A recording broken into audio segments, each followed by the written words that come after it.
এখানে দাঁড়িয়ে দল বেঁধে দাঁত না বার করে সামনে গিয়ে দেখ কারো কোনো প্রবলেম হচ্ছে কিনা। কি হলো? যা। এক্সকিউজ মি, একটু শুনবেন? ঘাড় ঘুরিয়ে অরণ্য দেখলো ছোট্টখাট্ট একটা মেয়ে, চোখে মুখে টেনশন বলেই দিচ্ছে ফার্স্ট ইয়ার সম্ভবত। সারাদিন ফর্মের লাইনে দাঁড়িয়ে একদম বিধ্বস্ত, গোটা মুখ জুড়ে কনফিউশন। ইয়েস, বলো কি হয়েছে? আসলে অনেকক্ষণ লাইনে দাঁড়িয়ে বোঝার চেষ্টা করলাম ফর্মটায় কি লিখবো, কিন্তু কিছু জায়গায় ডাউটটা না ক্লিয়ার হচ্ছে না। একটু দেখে দেবেন? এখন? আচ্ছা, গ্রাউন্ডে বট গাছটার তলায় গিয়ে বসো, আমি আসছি। থ্যাঙ্কস। কিছু কিছু গল্পের শুরু হয় ঝুপ করি, তারপর পাহাড়ের আঁকা বাঁকা পথের মতোই এঁকে বেঁকে চলতে থাকে।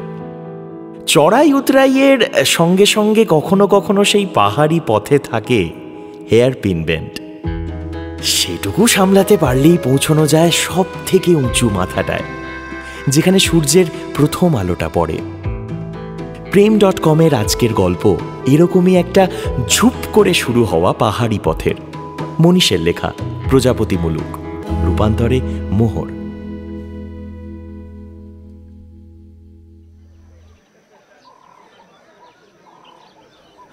সরি, তোকে একটু বসতে হলো।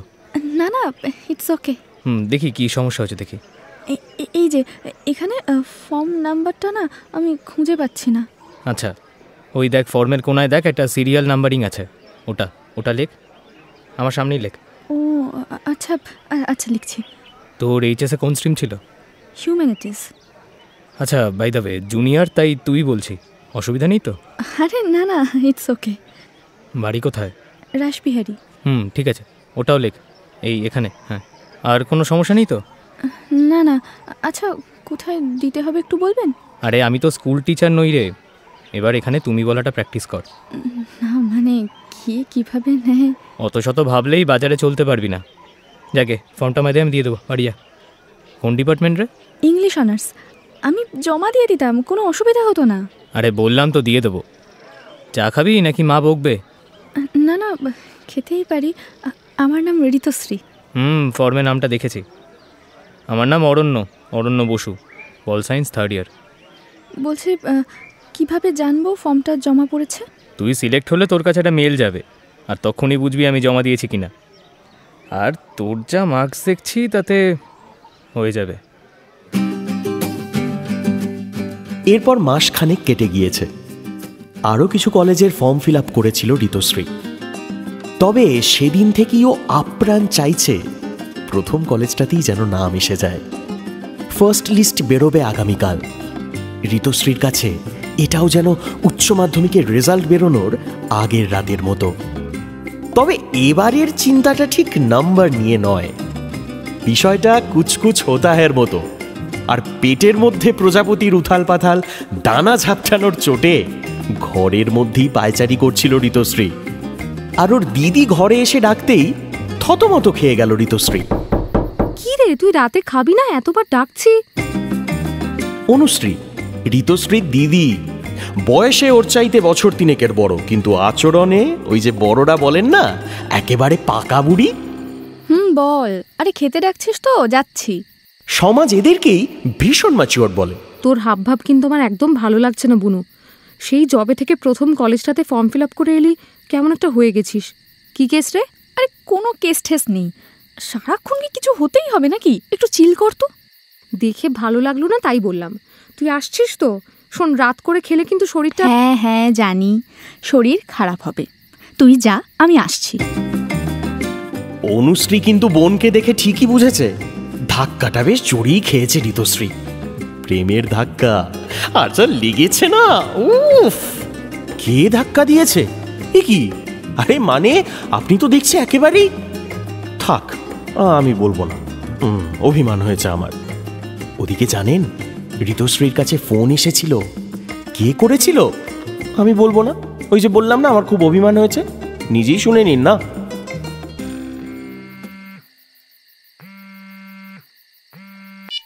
হ্যালো, তোর ফর্মটা জমা দিয়ে দিয়েছি, সেটা জানাবার জন্যই ফোন করেছিলাম। তুমি আমার নাম্বার ফর্ম থেকে পেয়েছি, আর আমি জমা করব কি করব না সেটা ভেবে যদি তোর রাতে ঘুম না আসে, তাই জানিয়ে দিলাম ফোন করে। আরে ছি ছি, কি চল রাখলাম, গুড নাইট। Good night. ঘটনাটা বোঝা গেল কেন প্রজাপতিদের এমন উথাল পাথাল ডানা ঝাপটানো। আর একটা জিনিস ভুললে চলবে না কিন্তু, ঋতুশ্রীর কাছেও এখন অরণ্যর মোবাইল নাম্বারটা আছে। এদিকে রাতে কিছুতেই তো ঘুম আসছে না। নিশ্চয়ই আপনি ভাবছেন যে কালকে কলেজে ভর্তি হবে, তার ফার্স্ট লিস্টে নাম উঠবে কিনা সেই সব চিন্তা করছে। না না, এটা তো একেবারেই নয়। এটা হচ্ছে ওই নিয়ে আর কি। আরে যাকে নিয়ে তাকেই তো এই মাঝরাতে ফোন করে ফেলেছে ঋতুশ্রী।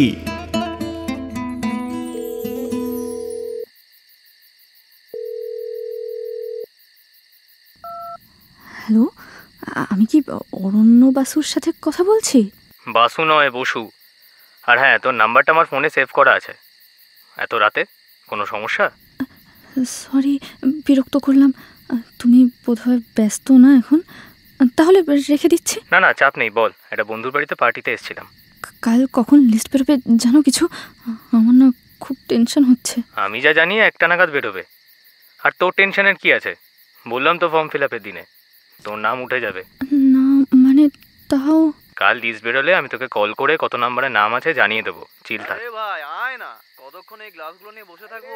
প্রেম টেম পরে করিস, আজ একটু আমাদের সময় দে। আই এম এক্সট্রিমলি সরি, তোমায় খুব বিরক্ত করলাম। রাখছি, গুড নাইট। ভালোবাসা অজুহাত খোঁজে, আর সেভাবেই ঋতুশ্রীও খানিকটা টেনশন আর বাকিটা অজুহাতের হাত ধরেই ফোন করেছিল অরণ্যকে। কিন্তু যেভাবে ওদের এই মাঝরাতের কথাবার্তা শেষ হলো, তাতে কিন্তু ঋতুশ্রী খুব রেগে গিয়েছে। খাট থেকে নেমে এসে মাঝরাতে ঘরে পায়চারি করছে, আর কী সব বলছে। ভুরু কুঁচকে গেছে, বিড়বিড় করছে। আমি যাই, আপনি শুনুন। বাসু নয়, অরণ্য বসু। আরে বাবা, তুই তো বুঝেছিস, তাহলে এত সমস্যা কি ভাই? এই রাত্রিবেলার পর পার্টি করছে আর নিজের নামের উচ্চারণ নিয়ে একটা অপরিচিত মেয়েকে জ্ঞান দিচ্ছে। যত সব, নিজেকে একটা বিশাল কিছু মনে করে। ধুর, কোথায় ফোন করেছি, কেমন আছো, কি করছো, এই সব জানতে চাইবি? তা না, ভাল লাগে না। কিন্তু পেছন থেকে কি একজন বললো না, ভাই পরে প্রেম করবি। তার মানে কি অরণ্য? হ্যাঁ, না না থাক, কি সব ভাবছি আমি। এসব ভাবতে ভাবতে কখন যে ঘুমিয়ে পড়েছে ঋতুশ্রী সেটাও নিজেও জানে না। কিন্তু সে ঘুমও বেশিক্ষণ হলো না। ওই যে দিদির ডাক। কি হলো? এই বুনু, বুনু ওঠ, 9টা বাজে। উঠছি। তোর আজ লিস্ট বেরোচ্ছে, মনে নেই? হ্যাঁ, ও হ্যাঁ, তাই তো। দেখেছিস দিদি, ভুলেই গেছিলাম। তাই ধরফরটা কি অরণ্যর জন্য? মানেটা কি? আর তুই আবার আমার ফোন কেটেছিস? বেশ করেছি। আর সেটা না করলে কি করে বুঝতাম বল যে তোর মনের এরকম উথাল পাথাল অবস্থা? আর সেটার কারণই বা কি করে বুঝতাম? বিশাল কিছু একটা করেছে। এই তুই নিচে যা, আমি ফ্রেশ হয়ে আসছি। আর 4 ঘন্টা পর রেজাল্ট, থুড়ি লিস্ট বেরোবে। ব্রেকফাস্ট শেষ করে ওই যে উঠেছে, তারপর থেকে ব্যালকনিতে পায়চারি থামায়নি ঋতুশ্রী। মাঝে দুবার ঘরের কম্পিউটারে দেখে নিয়েছে যে আগে ভাগে লিস্ট বেরিয়েছে কিনা, কিন্তু না। ওই বিচ্ছিরি কলেজগুলো কি আর ইমোশন, টেনশন এসব বোঝে বলুন তো? ওরা তো বোঝে নিয়মের কাজ শুধু নিয়মে জমা করা। 11:30 নাগাদ টেনশনের চোটে যখন ঋতুশ্রীর প্রায় মরে যাবার জোগাড়, ঠিক তক্ষুনি কংগ্রাচুলেশনস, ফার্স্ট লিস্টের 5 নম্বরে নাম রয়েছে। মানে হয়ে গেছে? আরে তাই তো ফোন করলাম। পরশুদিন অ্যাডমিশন চলে আসিস। কি কি লাগবে অ্যাডমিশনের জন্য? এখনো তো কোনো নোটিফিকেশন আসেনি, এলে তোকে SMS করে জানিয়ে দেবো। আচ্ছা চল রাখলাম, টাটা। এই কয়েক সেকেন্ড ফোনে কথা বলবার সময় কিছু একটা চেপে রেখেছিল ঋতুশ্রী। ফোনটা উপাস থেকে কেটে যেতেই একটা জোরে চিৎকার। ইয়ে, হয়ে গেছে! উফ মাই গড, আমি ভাবতেও পারিনি। ইয়ে! কি হলো? চিৎকার করছিস কেন? আরে আমার ফার্স্ট লিস্টে নাম বেরিয়ে গেছে। এটা তো অরণ্যের প্রাচীন প্রবাদ, আমরা কিন্তু সবাই জানতাম। এই বাজে বকিস না তো। নায়িকার এরকম বিকট আওয়াজে আপনি না চমকালেও বাড়ির নিচতলা থেকে দিদির প্রশ্নমান কিন্তু ঠিক এলো। এরপর ওই কলেজেই ভর্তি হলো ঋতুশ্রী। মানে কাম অন, এটাই তো হয়। কলেজে গিয়ে ঋতুশ্রী বুঝল যে ওখানে যে কোনো কাজের জন্যই একটা নাম খুব কমন, অরণ্য। কারণও আছে। স্টুডেন্ট কাউন্সিলের জেনারেল সেক্রেটারি।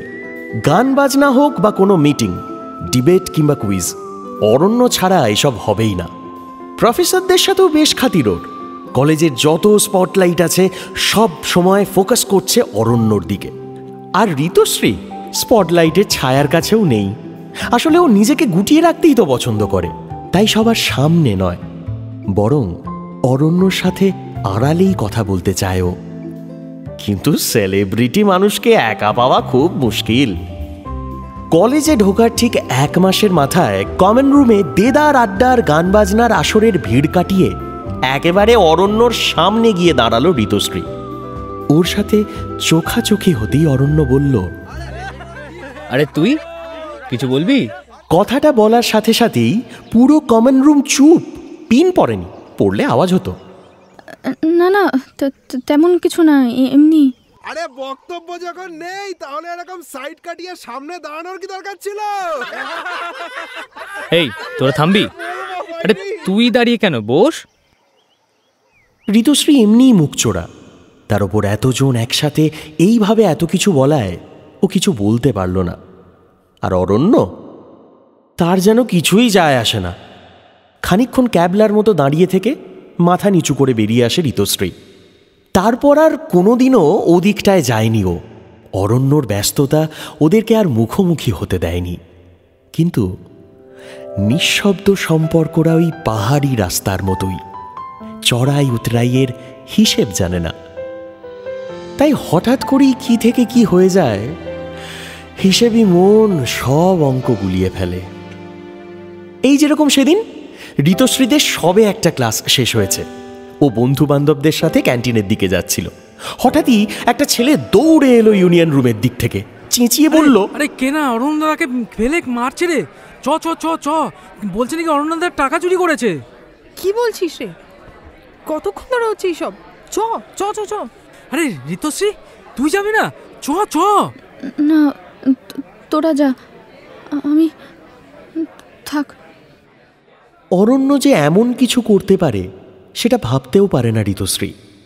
কিন্তু তাও কেন কে জানে, ওর কিছুই বলতে ইচ্ছে করল না। খানিকটা ভয়ে, আর বাকিটা সেদিন ইউনিয়ন রুমে সবার সামনে অরণ্যর এক্সপ্রেশন।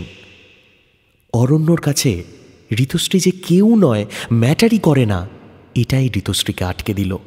ও শুনতে পায় আশেপাশের অনেকেই তখন বলছে, প্রিন্সিপালকে খবর দিতে হবে তো।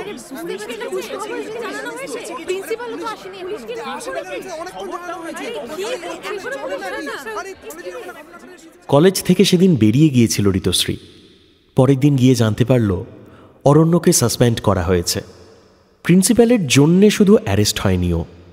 সে বছর অরণ্য বসুকে আর কলেজেও দেখা যায়নি। শোনা গিয়েছিল ফাইনাল পরীক্ষাতেই শুধু গিয়েছিল সে, তারপর কোনো খোঁজ নেই। এরপর কেটেছে প্রায় 5 বছর। ঋতুশ্রী মাস্টার্স শেষ করে একটা কন্টেন্ট রাইটিংয়ের চাকরি করছে কলকাতার একটা এন্টারটেনমেন্ট হাউসে। রোজ কিছু না কিছু মিটিং থাকে ওর, আজও ছিল। তবে ওই যে বলেছিলাম, নিঃশব্দ সম্পর্কেরা পাহাড়ি রাস্তার মতো, সেখানে হুশ করে মোড় নেয় গল্প। এই যেমন সেদিন ডেস্কে বসে কাজ করছিল ঋতুশ্রী, কন্টেন্ট হেড দিব্যার একটা ডাকে ল্যাপটপ থেকে মুখ তুলল। Hello guys, meet Aranya Basu, head of celeb management. Upcoming 5টা যে আমাদের শর্ট ফিল্মগুলো আছে, অরণ্যর কোম্পানি সেখানে আমাদের সেলেবসদের প্রোভাইড করছে যারা অভিনয় করবে, আর এই কোঅর্ডিনেশনটা করবে ঋতুশ্রী। কে কে স্ক্রিপ্টে অভিনয় করছে, কি শ্যুট হচ্ছে, সবটা খেয়াল রেখো। ওকে, গুড লাক। জীবনে মানুষ যা চায় তা সবসময় পায় না জানেন, কিন্তু যদি সেই পাওয়াটা সম্ভব হয় তাহলে সেটা আসে উল্টো দিক থেকে। মানে ধরে নিন যে জিনিসটা ঘটলো আপনার সাথে, অথচ এমন দুম করে হলো যে আপনি ধরতেই পারলেন না। নয়তো প্রায় 5 বছর আগে যে গল্পটা শেষ হয়নি তার চরিত্রটা এরকমভাবে মুখোমুখি হতে পারে। অরণ্যর কোনো অনুভূতি হয়েছিল কিনা তা জানে না ঋতুশ্রী, তবে ঋতুশ্রীর অনুভূতির মুহূর্তদের মন্তাজ এখন ফ্ল্যাশব্যাকে কলেজের ফর্ম তোলার দিনে টাইম ট্রাভেল করছে। ও এক দৃষ্টে তাকিয়ে রয়েছে অরণ্যর দিকে। ভালো আছিস? হ্যাঁ, তুমি? Oh, nice. So you both know each other. Actually she was my college junior. Oh, cool. Carry on, guys. Ritushree দেখে নিও কিন্তু, হ্যাঁ? Sure, no worries. দিব্যার সঙ্গে অরণ্য চলে যাওয়ার মিনিট 5 পর একটা হোয়াটসঅ্যাপ মেসেজ আসে ঋতুশ্রীর কাছে। Divya, meeting at 1 PM. ভেন্যুতে লেখা অফিসের সামনের কোনো একটা ক্যাফে। লোকেশনে পৌঁছে ঋতুশ্রী দেখল একটা টেবিলের সামনে বসে আছে অরণ্য। একটু লেট হয়ে গেল, সরি। ইটস ওকে, বস। কেমন আছো? এই চলছে, আগের তুলনায় ভালো। আগের তুলনায় ভালো মানে কলেজের সেই সময়ের তুলনায় ভালো। তাহলে আগে কাজের কথাটা শুরু করি। তোর যা ট্র্যাক রেকর্ড দেখলাম, মেল দেখলেই বুঝে যাবি, মেল করে দেবো। কিন্তু আমাকে তো আজকের মিটিং নিয়ে রিপোর্টটা দিব্যাকে জমা দিতে হবে। আল ম্যানেজ। তা তোমার এই কোম্পানিতে কাজটা ঠিক কীরকম? ওই সেলিব্রিটিদের ম্যানেজ করা। যাকে কি খাবি বললি না তো, চাইনিজ না কন্টিনেন্টাল? কিছু একটা, দুটোই পছন্দের। দেখ, তোর সঙ্গে তো আমার কোনো দিন রেস্টুরেন্টে যাওয়া হয়নি, তাই আমি জানি না। বেকার আমার চয়েসে খেয়ে নিজের লাঞ্চটা নষ্ট করবি কেন? সে তো তোমার কলেজে অন্য কারোর পছন্দ জানার সময়ই ছিল না, জানবে কি করে? তাই আজ যা মনে হচ্ছে অর্ডার করে দাও। ওকে। এই বলে ওয়েটারকে ডেকে একটা পাস্তার চাইনিজের কিছু ডিশ অর্ডার করলো অরণ্য। তারপর এইখানে কি করে? মাস্টার্স করার পর লিঙ্কডইনে কিছুদিন ঘাটাঘাটি করছিলাম, তখনই এই অফিসের ব্যাপারে জানতে পারলাম। তুমি এই প্রফেশনে কিভাবে? নেহাতি অ্যাক্সিডেন্ট। কলেজের কথাটা তো জানিস। শুনেছি, তবে বিশ্বাস করিনি। কেন? সবাই তো জানে অরণ্যই ঘুষকে অ্যাডমিশন করাতো। আমি বিশ্বাস করি না। তাহলে বলিসনি কেন সেদিন? তুই এসছিলি ইউনিয়ন রুমে? না, আসিনি, আর কিছু বলিও নি। আমি তোমাকে সেভাবে চিনতাম না অরণ্যদা। হ্যাঁ, আমাকে তুমি সাহায্য করেছিলে ভর্তির সময়, আমার থেকে টাকাও নাওনি, উল্টে ফোনে মেসেজে সব রকমভাবে পাশে ছিলে তুমি। কিন্তু অত লোক তোমার বিপক্ষে, পুলিশ আসবে বলল, আর বাকিরা তোমার ব্যাপারে নানা কথা বলছিল। সব মিলিয়ে আর কিছু না। তুমি ওই ঘটনার পরে কি করলে তারপর? 1 বছর বাড়ি থেকে বেরোয়নি। পড়াশোনা, চাকরি বাকরি? শুধু পরীক্ষা দিতে পরে এসেছিলাম। আর ইউনিয়নের কেউ ফোনও করেনি, বাড়ি যায়নি? না, আসলে কি জানিস তো, পুরো ব্যাপারটা মা বাবা ছাড়া আর কেউই বিশ্বাস করেনি। আমাকেই সবাই বারবার কাট করে দাঁড় করিয়েছে। তাই কাউকে মনের কথা বলতেও আর ভালো লাগে না রে। যদি কেউ নিজের থেকে মনের কথা শুনতে চায়, তাকে জায়গা দেবে তো। আগে তোমার ব্যস্ততার ওই পপুলারিটির সামনে অনেকেই অনেক কথা বলতে পারেনি, সেটা হয়তো তুমি জানো না। তাই তুই চিনিস তাদের? তবে হ্যাঁ, আমার কথা কেউ যদি শুনতে চায় শুনতেই পারে, কিন্তু তার আগে আমাকে তো তার কাছে সেই জায়গাটা পেতে হবে। যাকে বাদ দে আমার কথা, খেয়ে নে, ঠান্ডা হয়ে যাচ্ছে। এর আগে ঋতুশ্রী কখনো অরণ্যর এই স্বর শোনেনি। অরণ্যর আওয়াজে কেমন যেন একটা আগলে রাখার অনুভূতি। ওই যে শীতকালে কার্ডিগানটা যেমন তীরের মতো আসা হাওয়াগুলোকে আটকে দেয়, অনেকটা তেমন। খাওয়া দাওয়ার পর বিল মেটাবার জন্য অরণ্য এগোতেই ঋতুশ্রী বলল, বিলটা কিন্তু আমি দেব। ওকে। কলেজে সেই চায়ের ট্রিটটা আজকে পাস্তা দিয়ে মেটাচ্ছিস? বাবা, তোমার মনেও আছে। কিন্তু দাঁড়াও না, তুমি কিন্তু টাকা বের করবে না। অনুভূতিরা লতানে গাছের মতোই, মনকে আঁকড়ে দিব্যি বেড়ে ওঠে। আর যদি একটু আদর যত্ন পায় তাহলে তো কথাই নেই। এই বুঝি তৈরি হয়ে গেল ভালোবাসার সাঁকো। অরণ্যর অনুভূতিরাও জমি খুঁজছে, চাইছে একটু আলো। ক্যাফে থেকে বেরোনোর সময় অরণ্য বলল, শোন, নেক্সট কয়েক মাস আমি তোদের অফিসেই বসবো। কলেজে যে আলাপটুকু বাকি ছিল সেটা না হয় অফিসেই হবে। বাবা, অরণ্য বসুর তাহলে এখন আলাপ করার সময় হয়? আমার নাম্বারটা একই আছে, পৌঁছে একটা হোয়াটসঅ্যাপ করে দিস। এরপর ঋতুশ্রী আর অরণ্য কাজ করতে থাকে ওদের অফিসে। তবে অফিসেও ঋতুশ্রী কিন্তু একেবারে আগের মতোই, ঠিক নিজেকে মেলে ধরতে পারে না। অন্যের কাজও ও নিজে বলে বলে করে দেয়, কারণ ও না বলতে পারে না। অরণ্য কিন্তু এই সব কিছু দেখেছে, একদিন অফিস ক্যান্টিনে বলেই ফেলল। তুই ভাই একই রয়ে গেলি, কলেজেও চুপচাপ, এখানেও। যেটা তোর কাজ নয় সেটা তুই কেন করবি? আগের দিন প্রোডাকশন লিস্ট বানানোর কাজটা দিব্যা প্রীতমকে দিচ্ছিল, তুই করলি কেন? দেখ, না বলাটা কিন্তু খুব সোজা। কিছুই না, এবার আস্তে আস্তে এটা তোর প্রফেশনাল হ্যাজার্ড থেকে পার্সোনাল হ্যাজার্ড হয়ে যাবে, বুঝলি? তুমি না বলতে পারো? হ্যাঁ, কেন পারবো না? না, তুমিও পারো না। সেদিন কলেজে যখন সবাই তোমাকে চোর বলেছিল তুমি টাকা নিয়ে স্টুডেন্টদের ভর্তি করিয়েছো, বলতে পারতে তো যে তুমি কিছুই করোনি। কই, না বলতে তো তোমাকে শুনিনি আমি। সবসময় না এই নাটা বলা যায় না অরণ্যদা। সেদিন আমি না বলা মানেই পরের প্রশ্ন হতো তাহলে কারা, আর আমায় যে নামগুলো নিতে হতো তারা আমার সেই সময়কার বন্ধু ছিল ঋতুশ্রী। আমি চাইনি সেটা। আর তুই আমার সঙ্গে নিজেকে গুলিয়ে ফেলিস না, আমি বরাবরই ছন্ন ছাড়া খুব বেসিক একটা মানুষ। তোর মতো আমি জীবনকে ডিসিপ্লিনে উঠবোস করাই না রে।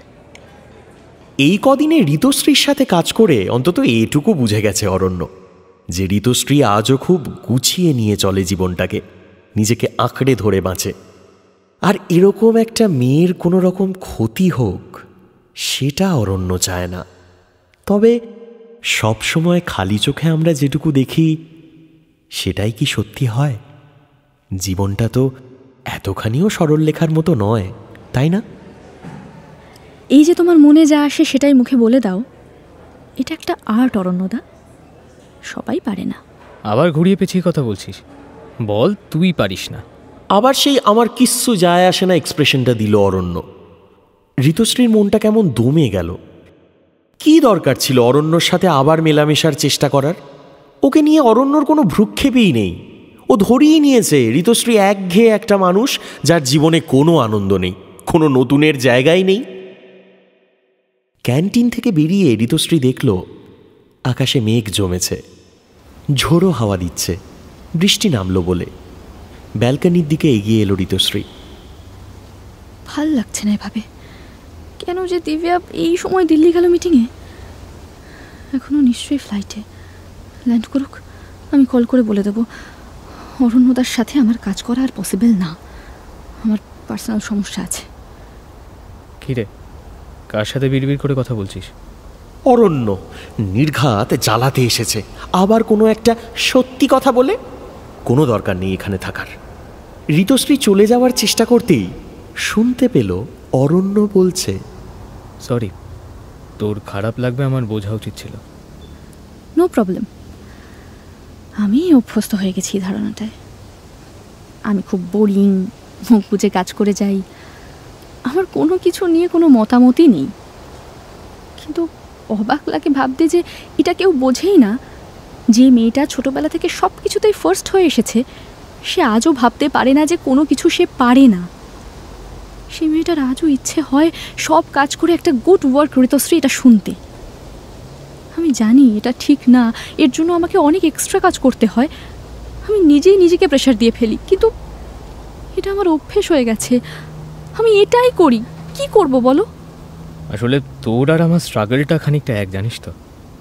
তোকে নিজের কাছে বেস্ট হতে হবে, আর আমাকে সেই লোকগুলোর কাছে যারা কলেজে সেদিন আমার চোর বলেছিল। তুই চাস একটা প্রশংসা পেতে, আর আমি চাই একটা ক্যারেক্টার সার্টিফিকেট। আমাদের দুজনেরই সবার কাছে এত ভালো হওয়ার খিদে।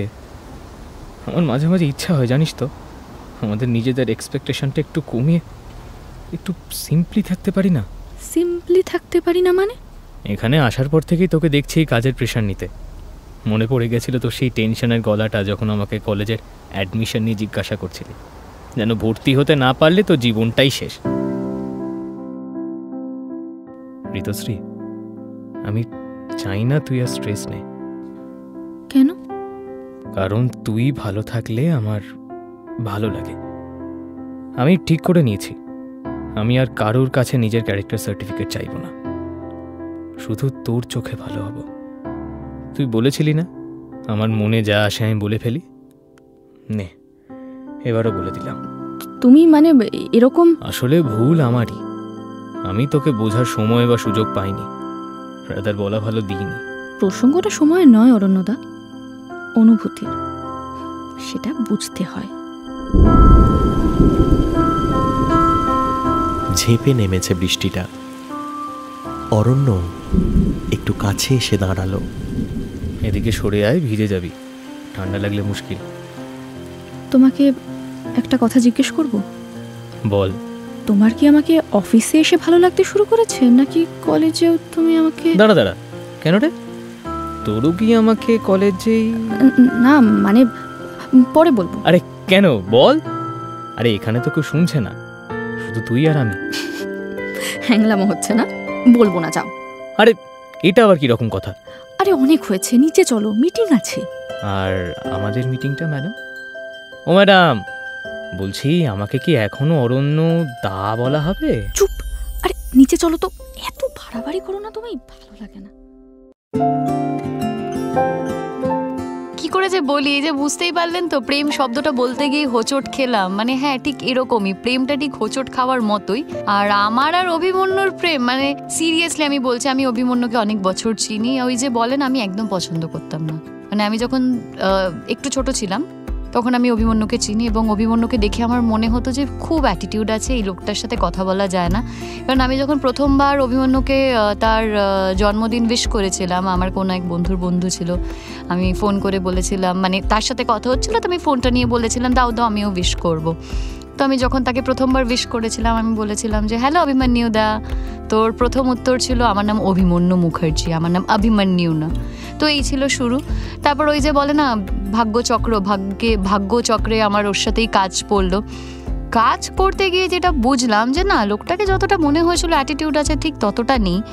আর একটা বয়সের পর না, প্রেম আর মুখে বলতে হয় না, জানো তো, কিরকম যেন চোখে চোখে হয়ে যায়। মানে সেটা যে কিভাবে হয়, কিভাবে যে টিউনিং হয়ে যায়, কিভাবে যে এটা সত্যি পেটের মধ্যে একটা বাটারফ্লাই ফিলিং হয়।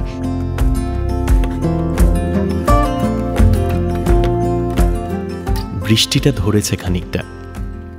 পড়ন্ত বিকেলে একটু নীল আকাশ দেখা যাচ্ছে। পাখিগুলো দল বেঁধে বাসায় ফিরেছে। অন্যদিন একঘেয়ে ক্লান্তি থাকলেও আজকের সন্ধেটা মন খারাপের নয়। পাখিদের মতোই অফিস ফিরতিরাও ঘরমুখো নিয়ন আলোর শহরে। অরণ্য ওর ডেস্কের সামনে দাঁড়িয়ে ব্যাগটা গুছিয়ে নিচ্ছিল, বাড়ি ফিরবে। তার আগে ঋতুশ্রীর সাথে নিচে গিয়ে এক কাপ চা। হঠাৎই চোখ পড়ে হোয়াটসঅ্যাপে। ঋতুশ্রী, একটা হার্ট ইমোজি আর সঙ্গে ছোট্ট একটা মেসেজ। 5 বছর পর ফাইনালি অনুভূতির গুটি পোকারা আজ ডানা মেলে প্রজাপতি হলো। এবার একসাথে সাজাবো প্রজাপতিমূলক। কেমন?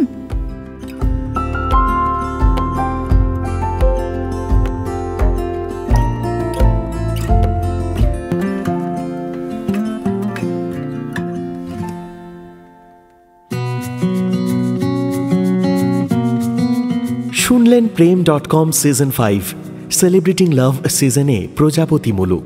লিখেছে মনীষ। গল্প পাঠে আমি সায়ন। অরণ্যর চরিত্রে অভিক ঘোষাল, ঋতুশ্রীর ভূমিকায় বর্ণিশা ভট্টাচার্য, অনুশ্রীর চরিত্রে মোহর, দিব্যা, শেলি।